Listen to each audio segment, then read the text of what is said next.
I'm never shy away from a label's offer, but obviously it's got to be right. And I think a lot of the deals these days are based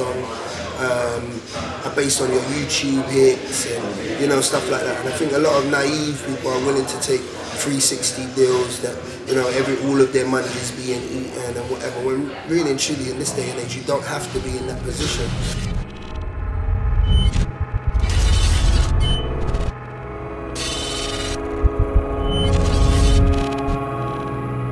Twitter make artists feel like they have to put out music constantly, because it seems like Twitter's made people believe that they have to always be keeping their fans updated. Yeah, I mean it's all good to keep your fans updated and having that connection. That's what I love about Twitter. But there's cons to it as well. You know what I mean? And over abusing Twitter and overexposing yourself can come across as being desperate at times. There is no desperation in my game.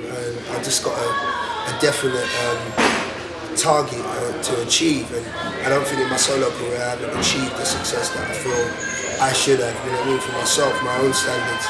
So there's little things, I mean it may sound corny to everyone or whatever, but I'm not really about, obviously I want my records to sell and to get a lot of volume of sales, but I'm more interested in touring, and doing festivals and stuff like that.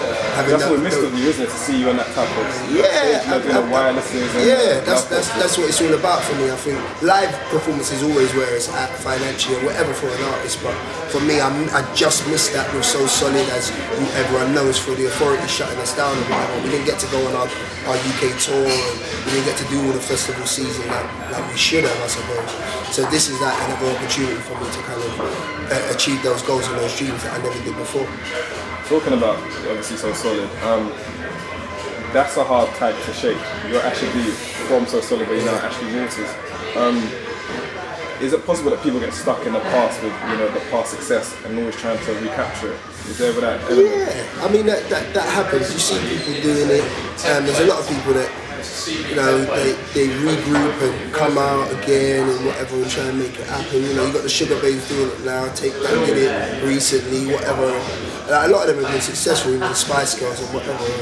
But for us, I think So Solid, because of the negative stigma attached to us and to what we did, it's very difficult to kind of change that history.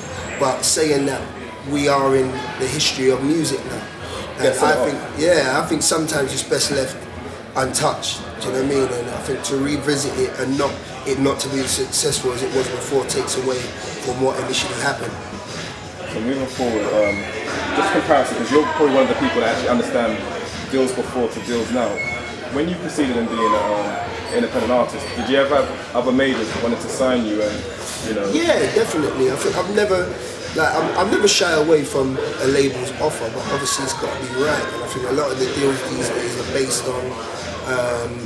based on your YouTube hits and stuff like that. And I think a lot of naive people are willing to take 360 deals that all of their money is being eaten and whatever. When really and truly in this day and age, you don't have to be in that position. I'm hopefully, like now, if I was approached by a major label, they'd understand that I'm an established artist already in my own right.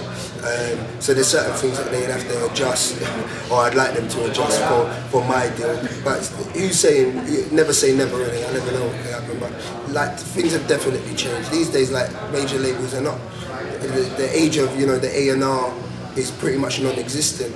A lot of A&Rs have been replaced by marketing and PR groups who spend their days looking on YouTube for people who've got the most hits and don't really understand the quality of music or how good music needs to be, and they're kind of making decisions on who gets signed really, which is why there's a lot of us that have still got grievances or gripes about a lot of artists that come in through that we don't necessarily think are credible enough or good enough to be in the scene really. But then again, there's a lot of artists that are and that have come through that arrangement. So there's pros and cons, just like I said. But with the age of YouTube, Twitter, MySpace and whatever, things we never were able to utilise before, it's changed the game. It makes it a lot easier for people to be recognised. You know what I'm saying? That I remember when you lot were dropping singles every couple of weeks. The way I remember people actually anticipating to go to HMV to line up. There was no need for someone to tweet. There was no need for YouTube. Like, we would physically think we want to go and get this, and that's what I thought was kind of changing music. It has, but it's like with all technology. Technology is there to make, I think, to make people lazy. It's to make life a lot easier for you, which is it's the breakdown of dialogue that's happening. It's such a shame sometimes, because dialogue is what is needed in order for us to progress, really, as human beings. When it comes to living together, different cultures and whatever, society living together. But like through Twitter and whatever, you know, you get now if I send someone a BB, even though I haven't got a BB no more, but if I send someone a text saying, "Where are you?" question mark, someone could text me back and go, "Why are you talking to me like that?" And I'm thinking, hold on, you never heard me say anything. I just said, "Where are you?" You don't know my tone, how I feel about it, or whatever. And that's what we've just lost, isn't it? It's like that connection. People are more willing to take your tweet or whatever as gospel rather than the words from your actual mouth, or seeing your expression or your body language at the time, which is a shame. But it has helped the game in a strange way as well. Well, that means that's also good why your music is actually personal. So moving forward, do you feel pressure? Because even though you have the investors taking over some of the financial pressure, but you as an artist, you know, putting your brand out there, are you looking at sales and looking at what you do? Definitely. I mean, you've always got to look at sales, especially when you bring other people into the fold that have invested in you. Then, you know, you want to make sure that you make them their money back plus your money on top as well. It's important.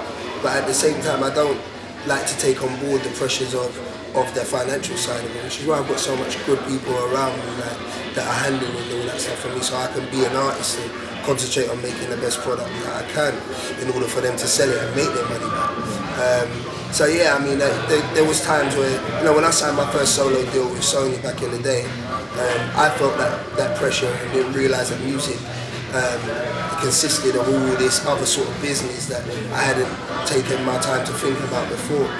But it is what it is. You've got to go with the times, you've got to move with what's moving and develop and adapt yourself to the environment that you're in.